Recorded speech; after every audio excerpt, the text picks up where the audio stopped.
Welcome to the Politicrat. I'm Omar Moore. It is Monday, September the 21st, 2020. On this episode of the Politicrat, a look at the issues in this presidential election and a look at the Senate races that you should be paying attention to, plus a call to action. Call your senators now, especially Republican senators. Call them wherever they are at 202-225-3121 and make a stand and tell them that they cannot put a Supreme Court justice on the bench before the election and that the next president has to do that. Plus, a look at the corporate news media and what it says and doesn't say when it comes to the issues that affect you. All of that next.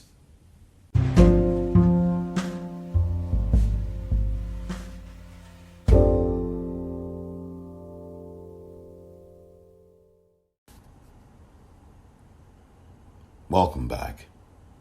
The issues. It's the issues, stupid. That's funny. There's never been a slogan like that. I mean, there's obviously been "It's the economy, stupid." That was popularized by Bill Clinton when he was running in the 1990s for president. But you've never heard anybody say, up until just now, you never heard anybody in politics say, "It's the issues." It's the issues, stupid. Because, I mean, it is the issues. It really is the issues. I mean, the issues count. And so one of the things that I want to talk about in this segment is the issues.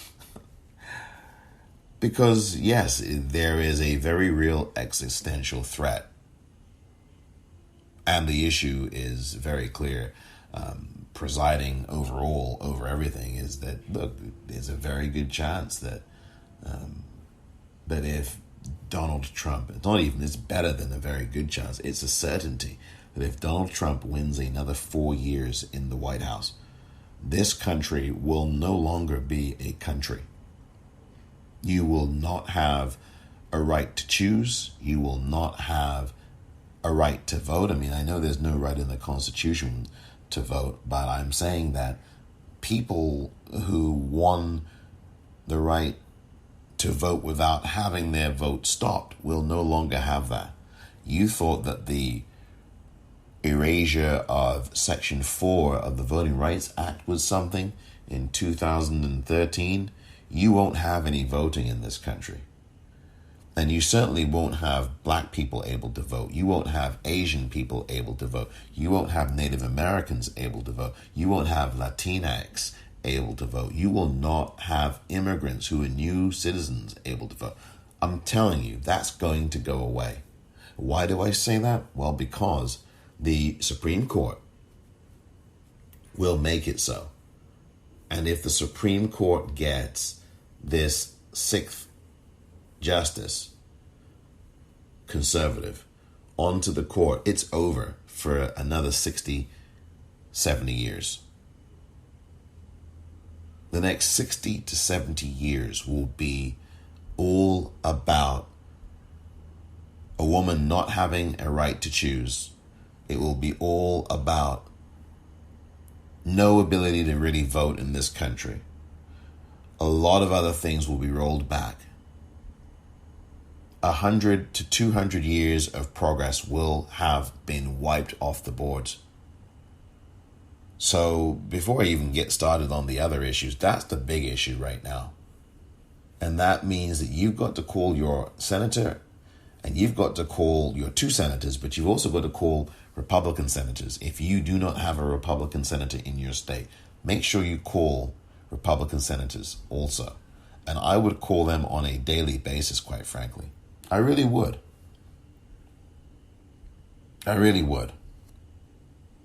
Because the stakes are too high right now. Call 225-3121 and tell Republican senators, all of the ones who are in close election races right now. Martha McSally, although she is looking like a defeated Republican, that's what she looks like at the moment in Arizona against the Democrat Mark Kelly. But I would call all of these Republican senators. Cory Gardner in Colorado, David Perdue in Georgia, Mitch McConnell, of course, in Kentucky, although he's not going to change his position. But you need to let him know that you are not with this. Senator Susan Collins, and I know she's come out and said that she does not support having a Supreme Court justice installed and voted on before the election. Call her and thank her then. Call her and say thank you, Senator Collins, for doing the right thing. But Mainers, you know what to do when it comes to that race in Maine. You've got Sarah Gideon on one side and you've got Susan Collins on the other. And I would be voting Sarah Gideon if I was in Maine, the Democratic candidate. And I think that Sarah Gideon is going to be the next senator of Maine. And if you're not in Maine, support her campaign, donate to her. But I would still call Senator Collins and say thank you for doing the right thing. Now, I know that Senator Collins and also Senator Murkowski, who you should also call in Alaska, I know that both of them have not said that they would, vote for or against the nominee whenever that nominee is announced. They have not said anything. They've not said a thing. But they have both said that they do not support a vote before the election. They do not support that. So that's as far as they have gone. And it's one thing to say that, and it's quite another thing to actually say, well, I'm not going to vote yes for a nominee. That's quite a different story. And they are saying what they're saying because one of them is in an election race that is going to be tough for her. The other is someone who has, in the past, stood on principle, and as has Collins, particularly with the Obamacare situation, when she voted against ending the ACA. That's the bright moment for Susan Collins in the Senate. But she was also the senator who voted to support the nomination of Brett Kavanaugh to the Supreme Court. And she caught hell for that. And that hell is being reflected in polling numbers. Now, again, I'm not one for polls. But I think Senator Collins realizes now that her political career in the Senate is coming to a swift end. And I think that she is reacting to that reality. And that's why you have to be heard. That's why you have to call 202-225-3121 and speak to these senators. Tom Tillis in North Carolina as well. These Republican senators. Lindsey Graham in South Carolina. He's in a tough race against Jamie Harrison, who I urge you to donate to. And if you're in South Carolina, make sure you vote for Jamie Harrison for Senate. Jamie Harrison is, I think, terrific. And I've donated to him. I hope you do too. If you are able to, make sure you do. Jaime, Jamie Harrison, common spelling of his last name. Jamie Harrison, I think, has a very good chance there in South Carolina. But you need to call these Republican senators, so please do so.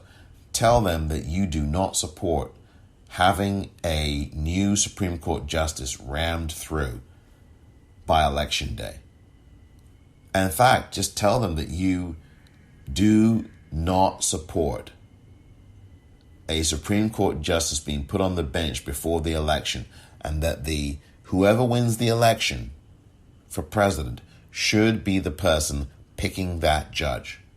Just like what happened 4 years ago. Whoever wins gets to pick that judge. Make sure that you say that. Make sure that you say that in your phone call at 202-225-3121. By the way, there is something called the 5 Calls app. 5 and then the number 5 and then the word calls, CALLS. You can go and download that app on Apple or from Android. The issues. Well, the issues are very important. Now, I'm going to start, going over the issues on a pretty much daily basis. It's going to be a segment on the issues, and the issues are very important. There's so many issues in this election, of course, and these don't get talked about. The issues don't get talked about in detail. I'm going to talk about them briefly and concisely. One of them a day, pretty much, because this one is one of the most important ones. We now have over 200,000 people dead from coronavirus in the United States. That's happening right now here. We have almost 1 million people worldwide who have died from this virus. We have various countries around the world who are contemplating or who have already put in renewed lockdowns of their countries because this virus is flaring up again. We have the flu season beginning now, and people in various countries are seeing a resurgence of cases of coronavirus. The UK is contemplating another lockdown. There are other countries that have actually started to lock down. Then news from the CDC comes, Centers for Disease Control here in the United States, that the coronavirus can be spread through the air. Yes, that should make you feel just a tad nervous. I'm not altogether surprised by that because this virus is incredibly communicative, which reinforces even more reason to wear a mask. Because if this is airborne, hello,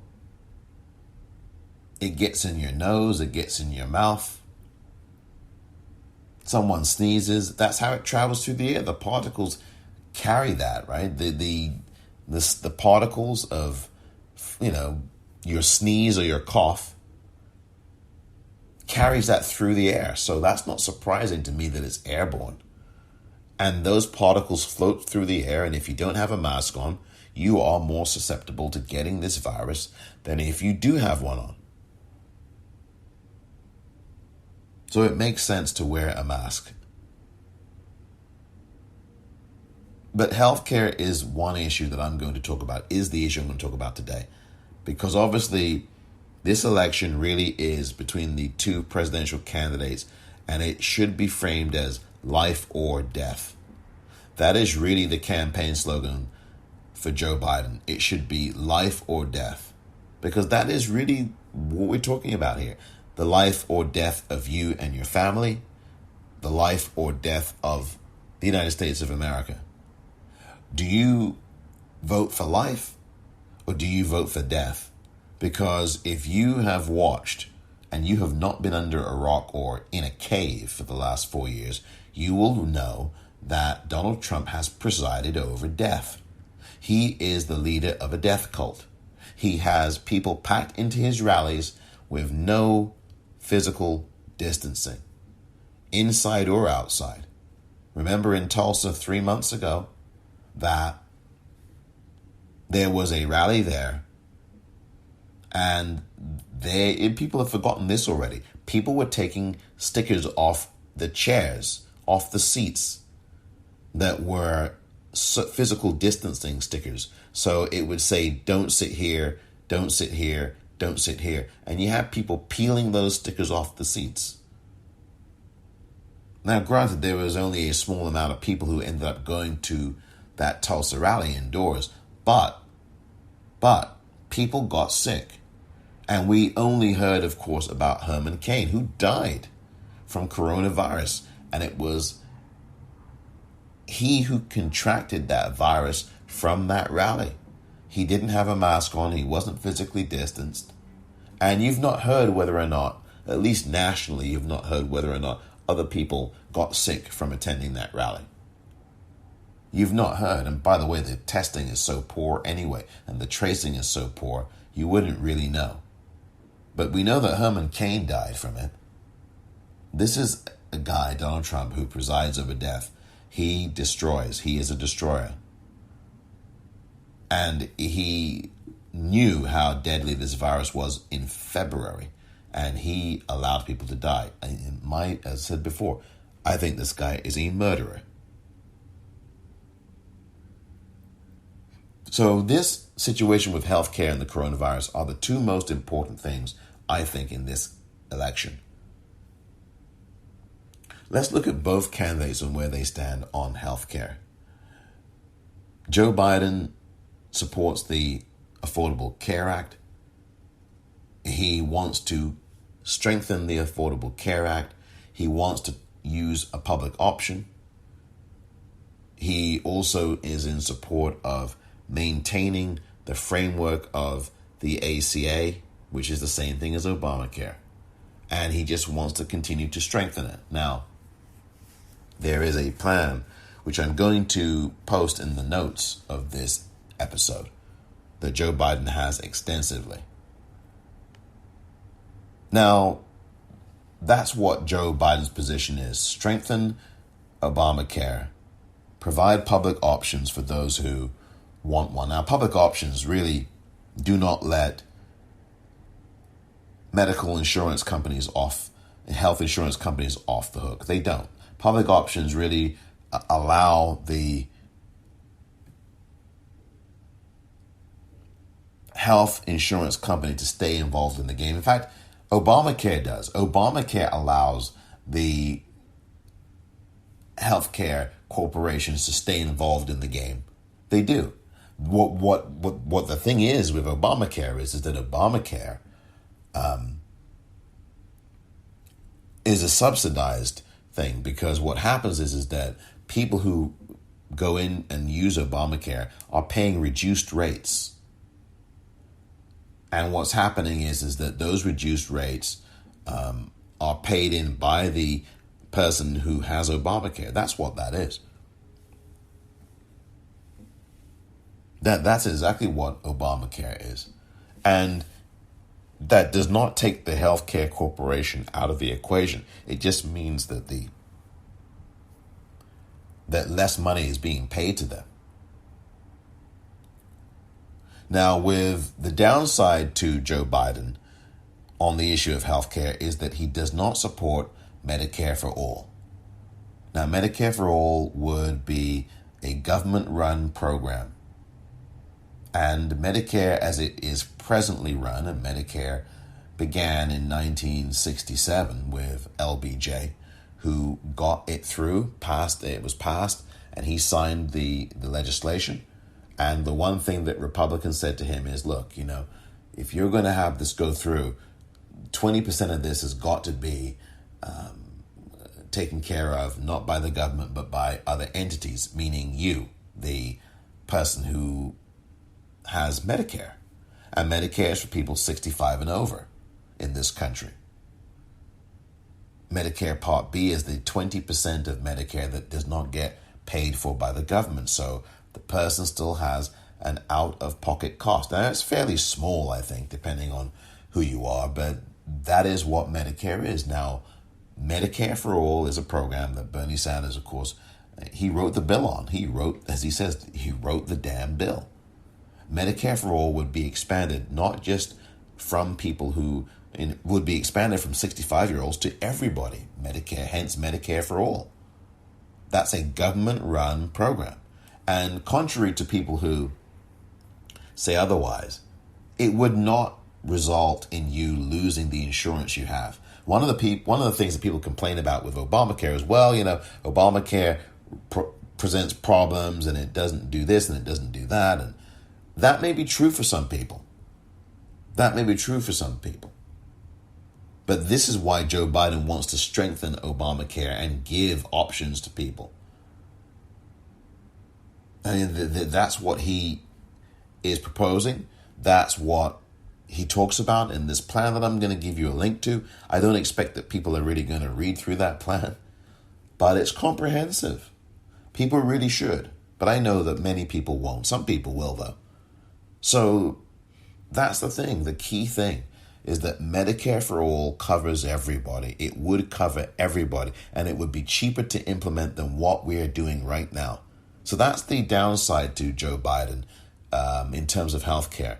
He is I wouldn't say strongly, he is not strong, but he is against Medicare for All. And we saw this during the primary with Bernie Sanders, which was one of the strong points for Bernie was Medicare for All. But the voters somehow did not think so in the end, did they? Which is very curious to me that during a pandemic that would be happening. But the point is that that's where Joe Biden really could have knocked it out of the park with these issues. If he had said with this issue, if he instead said tomorrow, I'm for Medicare for All, especially in this pandemic, because, Obamacare does not mean Medicare for All. Obamacare is you still have to pay money. It's just substantially less or quite a bit less than what you would have paid. So that's Joe Biden and where he stands on Medicare and also on healthcare. He's for strengthening Obamacare, improving on it, having a public option, and he is for continuing to protect and insure people, and he wants to make sure, and he will continue to uphold the strongest feature of Obamacare, which is no pre-existing conditions can prevent you from getting this healthcare coverage. That's what Joe Biden stands for. That's what he believes in. That's what he wants to strengthen. Let's look at Donald Trump, shall we? Donald Trump does not have a healthcare plan at all. For weeks and weeks and months, he has said, we'll have one in the next couple of weeks. It will be released in 2 weeks. It will be released in 2 weeks. He doesn't have a healthcare plan. Donald Trump has, for the last, goodness knows, 3 or 4 years now, tried to get rid of Obamacare altogether. He has people arguing before various courts. He has tried to get rid of pre-existing conditions. In other words, he has tried to destroy that. Pre-existing conditions now under Obamacare mean that, you having a pre-existing condition, which is all of us, will not stop you from getting this discounted healthcare coverage.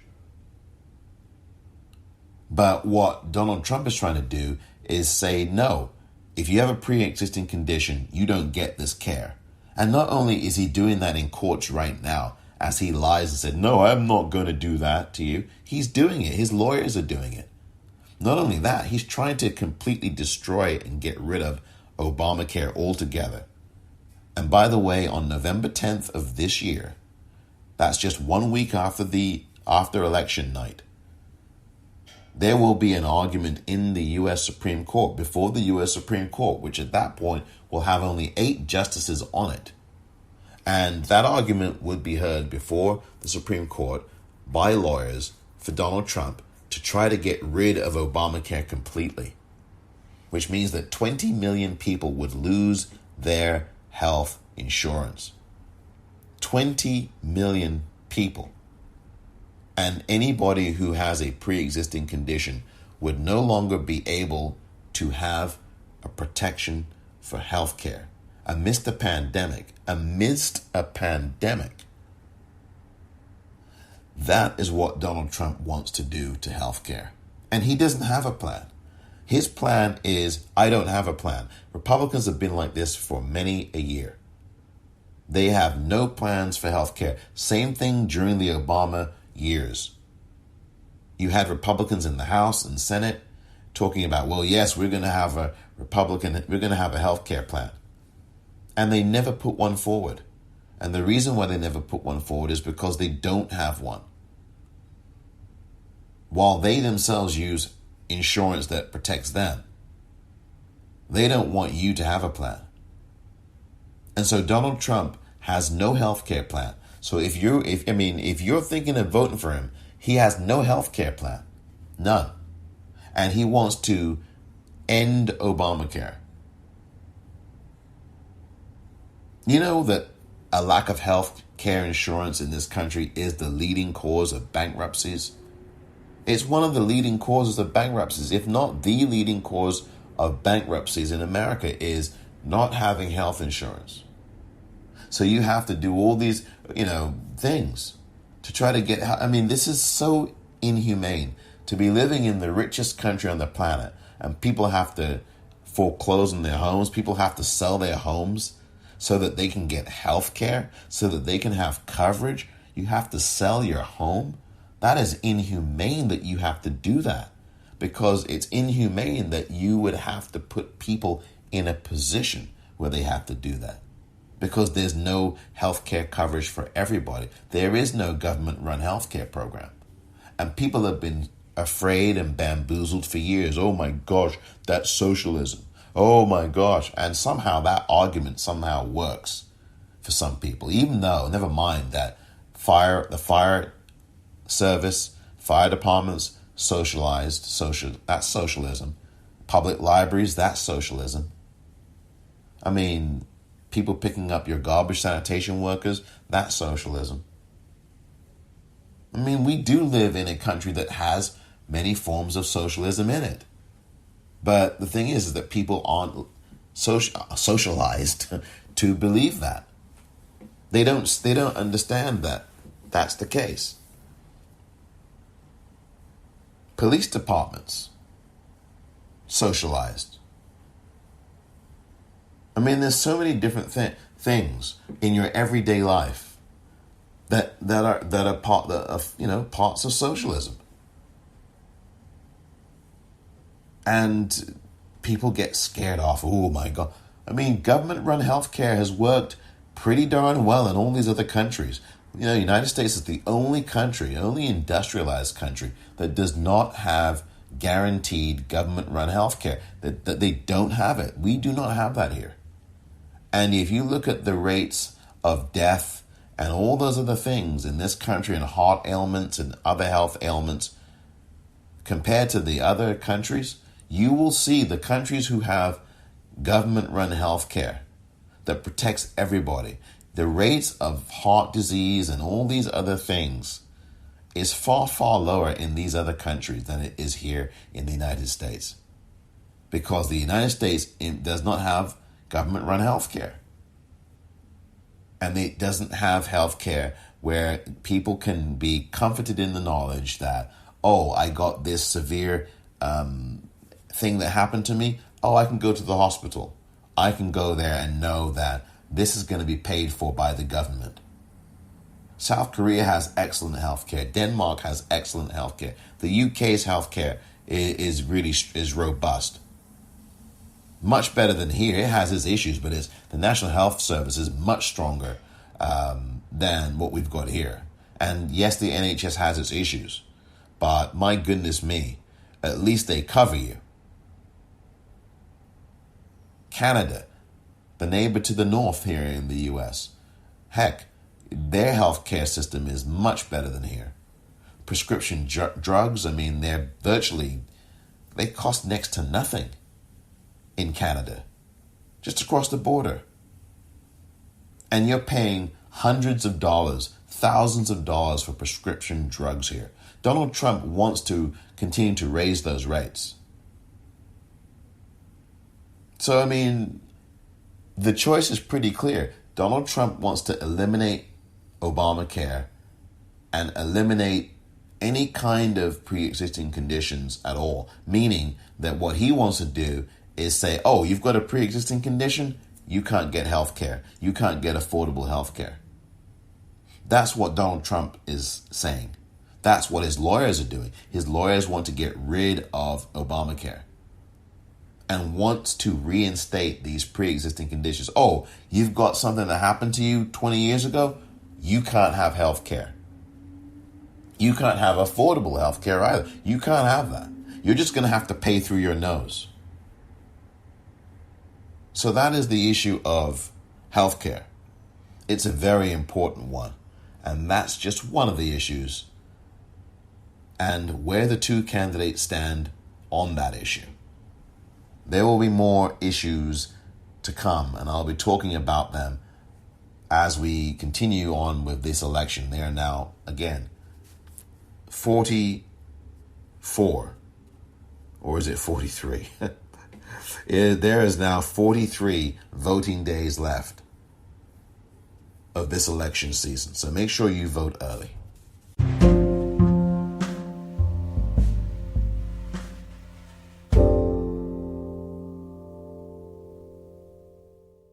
By the way, I should add, Donald Trump wants to get rid of Medicare altogether. It's in his budget for fiscal year 2021.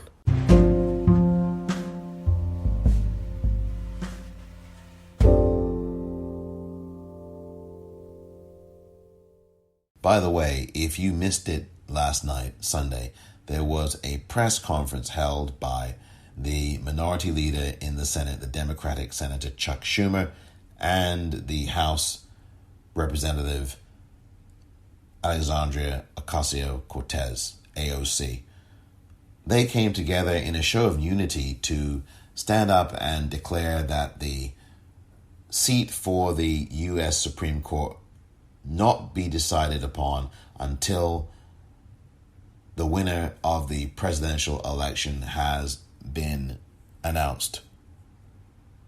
So it was really actually quite good to see a centrist Democrat and a progressive Democrat together in a show of unity. And while they had strong words for Mitch McConnell, I mean, as to be expected, the real issue was not them saying things to Mitch McConnell. Mitch McConnell couldn't care less. He is probably, he probably watched that press conference with a cigar in his mouth and a chuckle in his voice. But they weren't doing this really to talk to Mitch McConnell. Even though they were saying, AOC was saying, look, Mitch McConnell, you're playing with fire. I mean, this was not even, they weren't really talking to Mitch McConnell. They were talking to you. They were talking to their base. They were talking to young people. They were talking to people who are outraged by what's going on, people who are heartbroken by the passing of Supreme Court Justice Ruth Bader Ginsburg.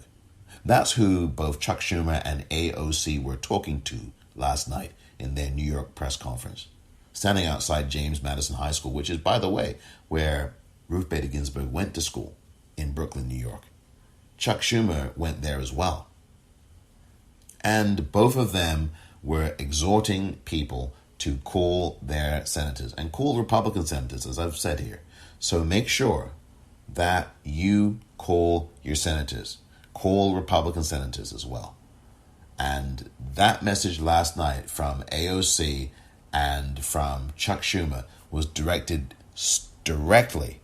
aimed directly at the base, at Democratic voters, to get up, to organize and be outraged and channel that outrage into activism and getting on the phone and educating people and telling people that you know to call up these senators, 202-225-3121.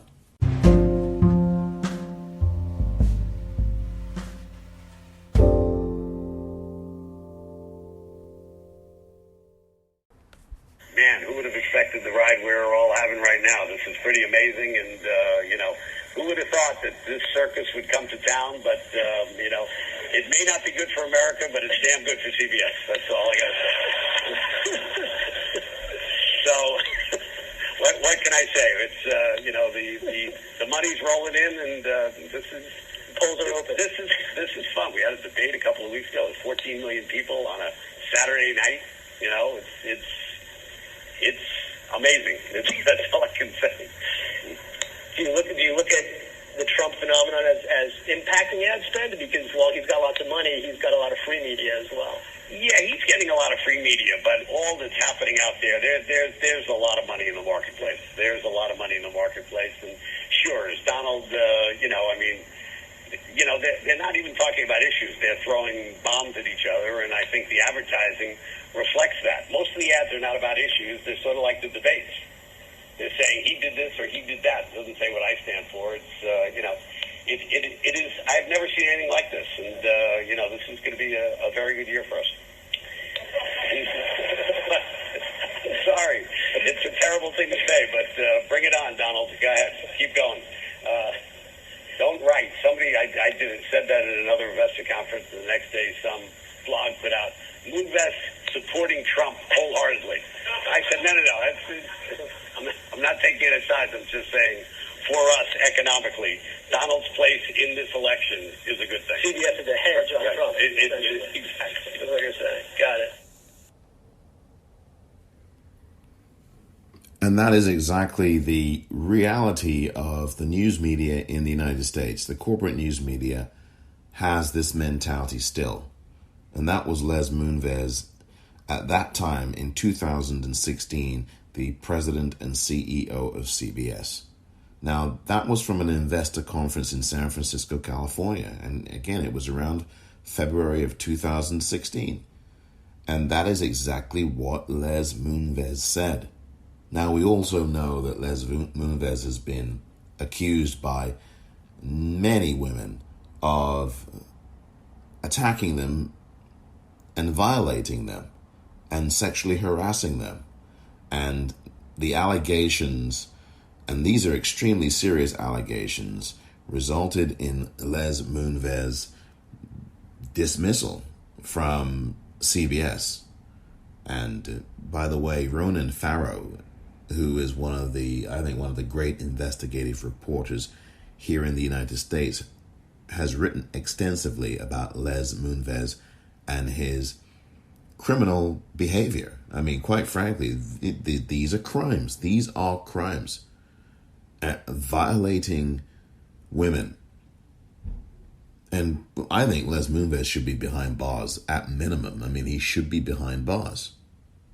And if you read Ronan Farrow's reporting, you will come to an understanding that I think is similar to mine. This guy is an animal.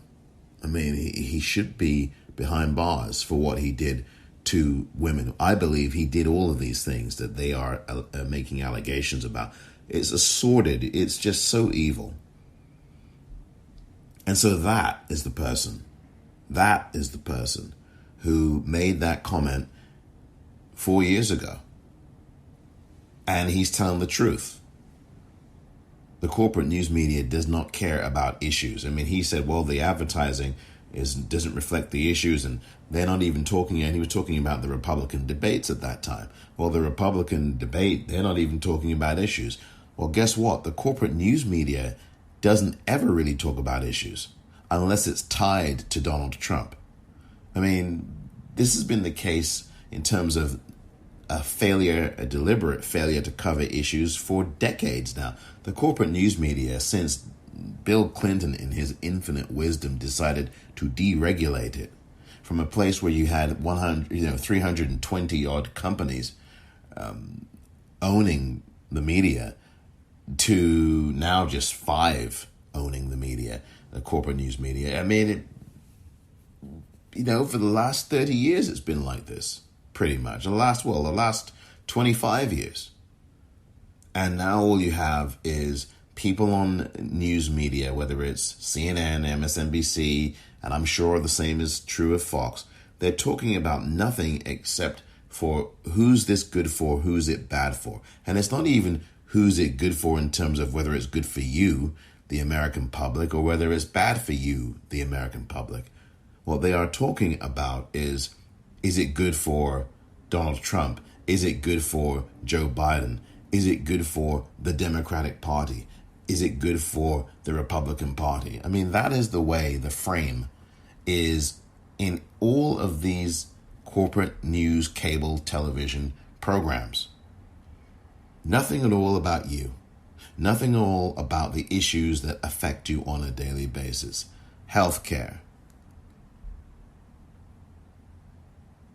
The Supreme Court, which is being talked about, but it's not even talked about in relationship to you. It's being talked about in relationship to the 2 candidates who are running. But there's nothing about any of these issues, whether it is the climate, whether it is jobs, the economy, whether it is any number of things. There are not daily discussions in the corporate news media on CNN or MSNBC or Fox, I'm sure on Fox either. There are no discussions about how this affects the everyday person, how these issues shape the everyday person. And because of this disconnect, and because the media that you watch daily does not talk about you, you therefore think that you have no stake in anything. You, I dare say, and you in general, not necessarily you listening, but people in general, I think, believe that since they're not being heard in terms of the coverage is not reflecting what they care about and what is important to them, they feel disconnected from the process. And since some of the politicians out there in both parties do not talk about the issues directly that affect them, they feel a sense of disconnection. So some people do therefore say, well, what am I voting for? And I understand that to a degree, but this is not one of those elections where you can afford to do that, I think, because this is very, very serious. Very, very serious. And it means a lot because you, your family, are going to be even more severely affected than you may realize. Oh, well, I'm already in a situation where things are this or things are that. Well, it's going to get a lot worse if you do not participate. And yes, the news media must be taken to task. The news media must be taken to task. But there is also an alternative. And the alternative is progressive news media. There are some great progressive news media voices out there.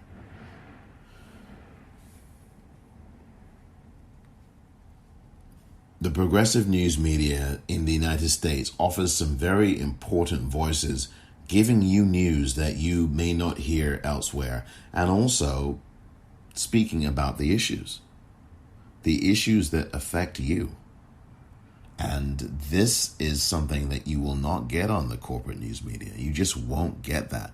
It is all sensationalist, and it's all tabloid, and it's all about who did what to whom and how did someone react to it. We've seen this so many times. And you've got reporters in the White House, some of whom do an excellent job. I mean, don't get me wrong.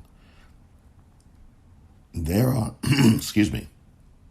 do not get me wrong. There are some really good reporters in the White House. I think Caitlin Collins is very good. Yamiche is very good. Weijia Jiang is very good from CBS. And you've got Paula Reed also from CBS, who I think is very good. Jonathan Call, I think, is very good. And I think Peter Alexander does his job well. And there's one or two others who are also very good at what they do. I think Kristen Welker does a decent job as well. But there are people who are at these press conferences to, shill and be sycophantic.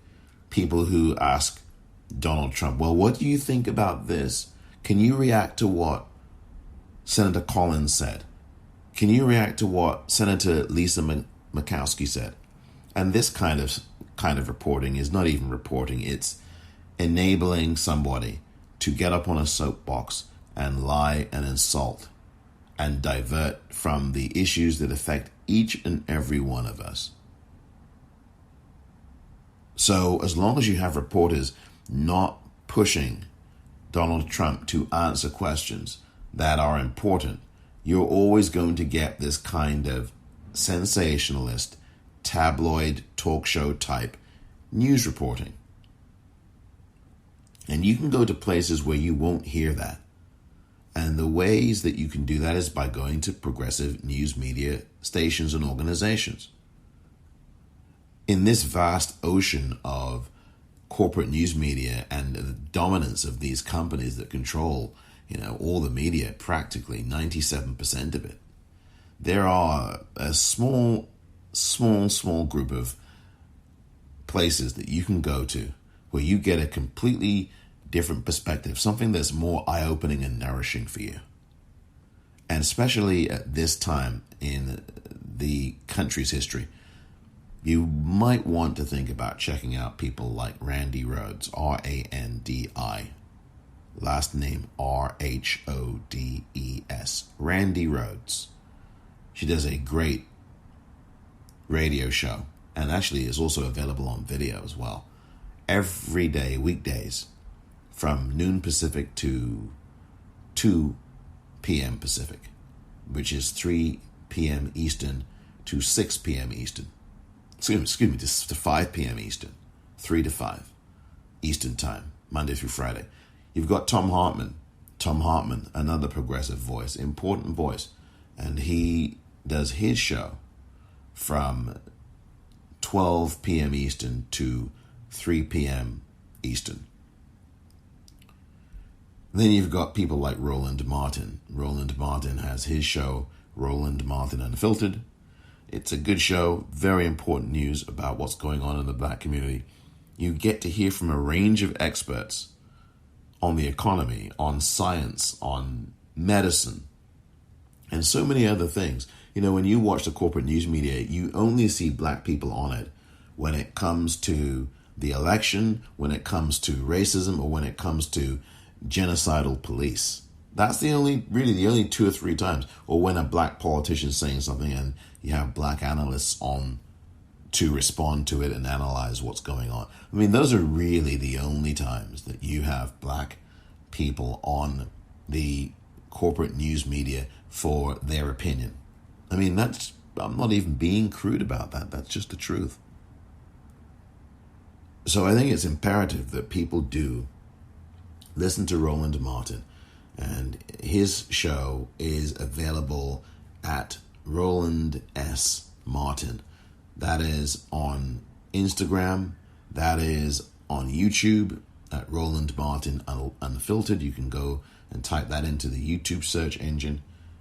He's available pretty much everywhere. And it's typically from 6 p.m. Eastern time to 9 p.m. Eastern. That's typically where you can find him. And you can go to his website at rolandsmartin.com or just type in Roland Martin Unfiltered. Really good, important, informative source of information. Very effective, very important. And you get a whole range of guests, black guests who give you a perspective that you just don't hear anywhere else. And there's a lot of other guests as well. You can get white guests, Asian, Latina. It's just a wide range of different voices that you don't often hear, really. I mean, it's a very important show. As is Joe Madison's show on Sirius XM. Now, you have to pay for a subscription to Sirius XM. It's about $19 or so a month, $15 or $19 a month. Sirius XM Radio. And that's SIRIUS, Sirius XM Radio. Joe Madison, the Black Eagle. He is on every weekday, Monday through Friday. As is Roland, he's on Monday through Friday as well. Weekdays for the Black Eagle. And he will be available to be heard from 6 a.m. Eastern to 10 a.m. Eastern. And his show is also rebroadcast later on in the day as well. Very important, again, talks about news that you do not hear anywhere else. His analysis is really good. He's a critical thinker. He has guests on from across the political spectrum and gives you history nuggets as well. I think that about black history, about American history, which are very important as well.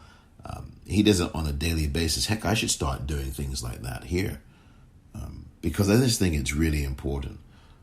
So he also challenges his callers.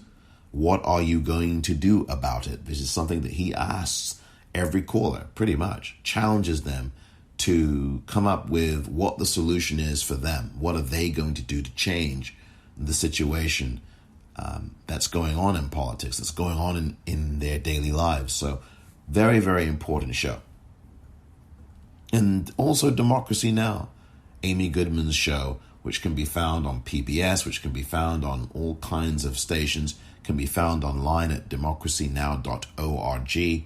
Every day, Monday through Friday, Amy Goodman does an episode of Democracy Now!, the long-running, independent, progressive news channel, a news program. It's a progressive news program. You get information from around the world, things that you do not see on CNN or MSNBC or Fox. You get a broad perspective. You get guests from all over the world. I mean, El Salvador, Venezuela, Russia, the UK, Australia, New Zealand, the African continent. I mean, the Democracy Now! Goes global. It really does. And it's an internationally renowned program, a very important program, giving you the news that you just will not hear on CNN or MSNBC. You just won't get these perspectives.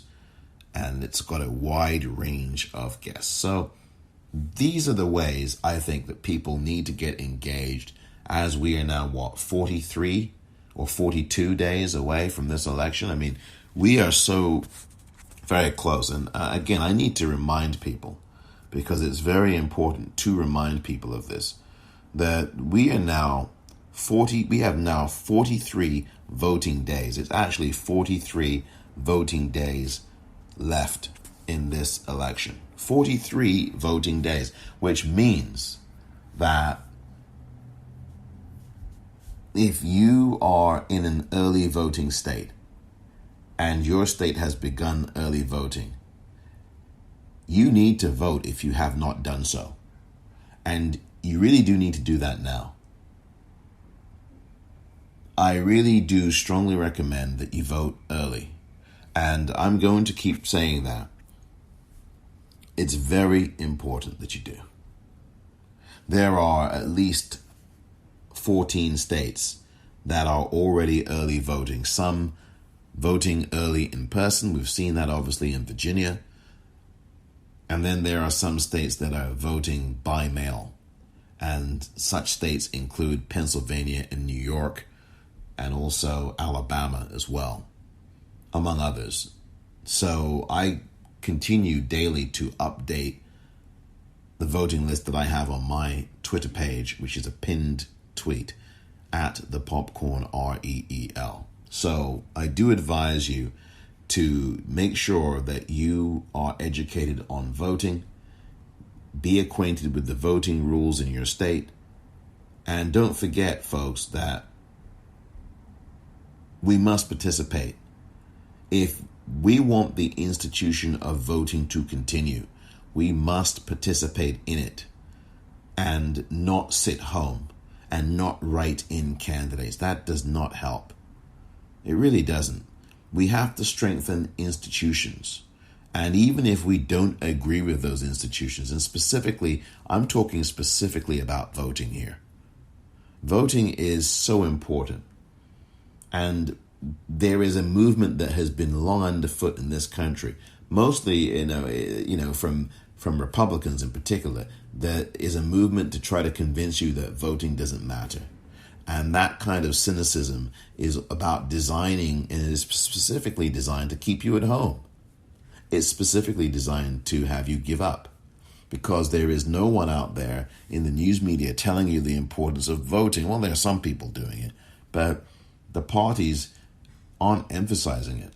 The Republicans certainly are not. The Democrats, once upon a time, would never touch talking about voting or voter suppression. They wouldn't. But now I think the Joe Biden campaign and other campaigns are making the point that voting is critical. President Obama has done that as well. And they have talked about voter suppression. And these are things that are designed to discourage you. But you have to get out there and vote. It's so important. I spoke to a cousin of mine, emphasized the importance of voting. And that's what we have to do. You have to.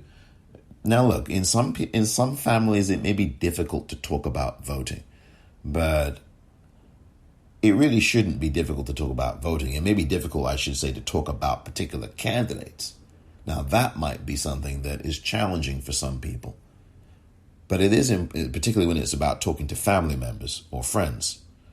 But I do think that this election is so important that telling people to vote is critical, and also telling them about the issues. And that's what I'm going to get to next.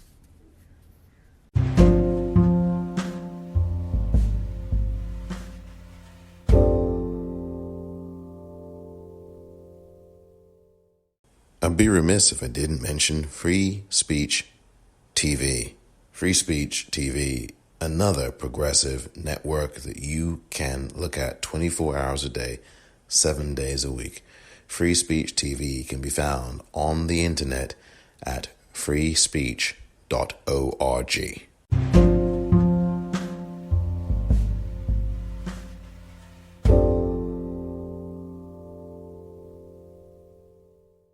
I just want to point out something else, actually, that I may not have been clear on when it comes to the Supreme Court.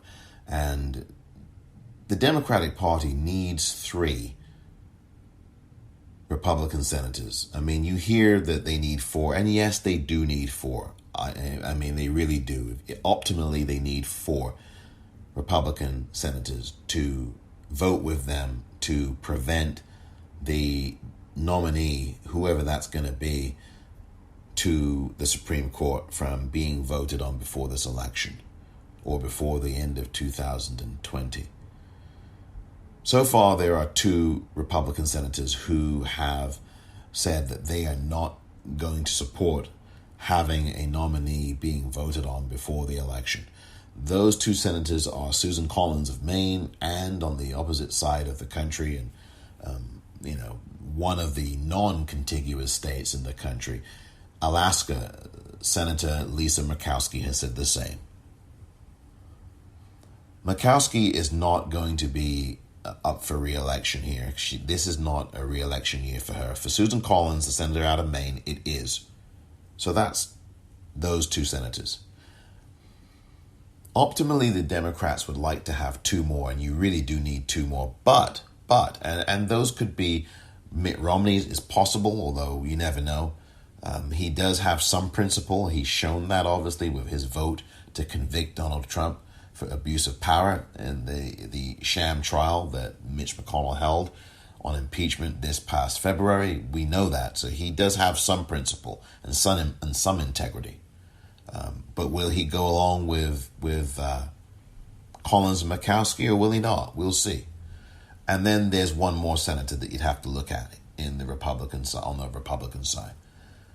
But really, you need 3. I mean, because if you get Murkowski and Collins, which you already have, you really need then one more to make 3 on the Republican side who could vote with the Democrats to oppose the nominee being voted on. Why do I say 3 Republicans are needed in total and not 4? Because in the Arizona Senate race, the U.S. Senate race between Mark Kelly, the astronaut, Captain Mark Kelly, that is the husband of Gabrielle Giffords, the former congresswoman, and you remember Gabrielle Giffords. She was shot several years ago, and shot in the head, by the way. I mean, I will be talking about the issue of guns as well, coming up on another episode down the line here. But Mark Kelly is running for Senate in Arizona for the U.S. Senate, and he's up against Martha McSally, who lost her Senate race to Kirsten Sinema, but then was appointed to the Arizona Senate because of the passing of John McCain. So she really got to keep her seat in a way. But because she is in a special election, and she was appointed, Mark Kelly, if he wins the Senate race in Arizona, he can be sworn in as early as November the 30th. Now, granted, that's obviously 27 days after the election, after Election Day. But it is highly unlikely that anybody is going to be pushed through and that there's going to be a vote before November 3rd. It's highly unlikely. The Democrats are going to stall that and slow it down.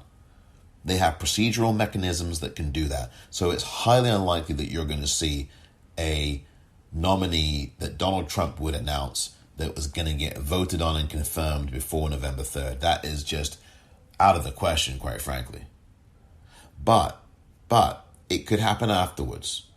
But I still don't think it would happen before November the 30th. You've got the holiday, I doubt that that's going to happen. So Mitch McConnell is going to try to push this through in the lame duck session over December to January, that area of the calendar. But if you have Mark Kelly sworn in, the Democrat Mark Kelly, if he wins that race against Martha McSally, and the indications now in Arizona is that he is likely to do so. Vote, everybody. Please, in Arizona, vote Mark Kelly, donate to Mark Kelly. His campaign is a really good one. If Mark Kelly wins that election, then he can be sworn in as early as November 30th, making him another Democrat that replaces a Republican, and therefore you would only need a total of 3 Republicans. And then there'd be this full court press to get this Republican. This one Republican that you would need, because you'd have a Democrat replacing a Republican. So you wouldn't have to go after 4 Republicans in total. You'd only have to go after 3 Republicans in total. And with 2 of them already telling you publicly that they will not vote for a nominee before the president is elected, whomever that's going to be, then the gauntlet is set for the Democrats to actually stop this nomination, which is very important that people understand that you've got to call your Republican senator, or any Republican senator, all of the Republican senators, at 202-225-3121. Because you hear in the news media, oh, well, the Democrats need 4 Republicans. Well, yeah, they do optimally need 4. But actually, they really need 3. Because again, if Mark Kelly wins his race in Arizona for Senate, the Democrat Mark Kelly, if he wins, he can be sworn in on November 30th. Therefore, you wouldn't need 4 Republicans. You'd only need 3, because you've got an additional Democrat in the Senate to vote against what Mitch McConnell wants to do. The whole point is, we can do this, folks. We stopped Obamacare from being destroyed, and John McCain crossed over and supported it. Susan Collins crossed over and supported keeping Obamacare, and Lisa Murkowski came and crossed over and voted to support and preserve Obamacare. So you got 3 Republicans at the time. This is back in 2017. You got 3 Republicans. And you already have 2 Republicans right now, who have said, no, we're not going to do this until we're not going to do this until the winner of the presidential election gets to pick that person. That's 2 Republicans. We only need really 1 more. We only need 1 more. And all eyes are on Mitt Romney, by the way. As I said earlier, I alluded to Mitt Romney. You need to be calling his office as well, by the way. You need to be calling Mitt Romney. Lamar Alexander, forget it. He's already come out. He's retiring. He is not going to budge. He's got no principle or conscience. He is going to support the nomination. He has a right to. But you would think that, well, no, you wouldn't think that of the Republicans. And by the way, it's time to stop calling these people Republicans. This is about criminals who have inhabited a political party. Over the last 60 to 70 years, you have had criminals who have taken over that party and made it a party for the 1%. This was not the case in the 40s in this country. This was not, even though you had people in that party who were ne'er-do-wells. This organized racket in this party, in my mind, really began in the late 1950s, early 1960s. You had Nixon, who was the vice president to Eisenhower, Dwight D. Eisenhower. Dwight D. Eisenhower wasn't perfect, but he had a level of consciousness. Now, there's things about Dwight D. Eisenhower that I don't like at all, that I do not like, things he's done. But for the most part, this is the kind of Republican that you had back in the 50s and into the 60s. And then you got Richard Nixon, who ran in 1960, and he had this envy of Kennedy in the same way that Trump has this envy of Obama. And Nixon lost that campaign very narrowly, about 110,000 votes or so. Some say that the Democrats cheated. But I would not necessarily subscribe to that at all. But there is debated still about that. But the fact is, Kennedy is into the White House at that point. And then these Republicans continue with Goldwater in 64, and all of these Republicans who were trying to veer America further to the right, further and farther to the right. And we saw this with the Powell memo in the early 1970s, 1971. I've talked about all of this already. Then Reagan coming along in 76, trying to fight against Jerry Ford, a very bitter convention in the Republican Party. Ford ended up winning out. He lost to Jimmy Carter.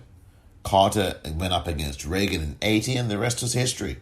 The right-wing takeover of this country and the criminality of the country really was in full flow. You had this in the 60s with Nixon. You had this in the 70s with Watergate and all of that. He had to resign. I mean, you had the treason of Reagan trying to stop the peace talks for Jimmy Carter in the hostages situation in Iran. Then you had Iran-Contra in the 1980s. Again, you had Oliver North, Reagan, Caspar Weinberger, all these people, criminals. It was just this, George H.W. and then George W., Iraq, all this criminality. And Donald Trump, all this criminality. Oh, I'm going to side with the Russians and they're going to help me. I mean, this is, and you see what's happening now. It's full tilt boogie criminality. It's time to stop talking about this as the Republicans and talk about it as criminals versus the rest of us in the country. Criminals attacking infrastructure, destroying infrastructure. And I know Joe Biden is not going to frame his campaign like that. I know none of the Democratic Senate candidates are going to frame their campaigns like that. But they really should. They should frame this as life and death, life or death. They should frame this as criminals versus the rest of us in the country. Criminals versus people who obey the law. Criminals versus us. Because that's really what this is at the end of the day. But I want to stress that Republicans, we need a total of 3 Republicans. That's if Mark Kelly wins, of course. If Mark Kelly doesn't win in Arizona, then, of course, it's another kettle of fish, and we would need 4. So that's why you hear people saying 4 Republicans, because optimally, we do need 4 in that way, because we can't guarantee that Mark Kelly is going to win in Arizona. So get dialing 202-225-3121 or 202-224-3121, or use the 5 Calls app, which I told you about earlier. And there are lots of Senate races that we should be focusing on. I'll talk about them in more detail tomorrow. Certainly we'll be mentioning these some more. So, and I've talked about them a bit here today, but I'll be talking about them in more detail as we get, tomorrow. But remember, for those of you out there who are in early voting states, and there are people early voting in New York right now, early voting in Minnesota, in Vermont, in Wisconsin, and Pennsylvania, and Alabama, and North Carolina, and Virginia, and South Dakota, and Wyoming, and Minnesota, Georgia, and I've named almost all the states that are early voting right now. Idaho, in one way or another, they are early voting right now, whether it's by mail or whether it is in person. And I will continue to update the list that I have on that. So please, if you are in an early voting state, please vote. Do so right now. Thank you very much for listening to this edition of The Politicrat. I'm Omar Moore.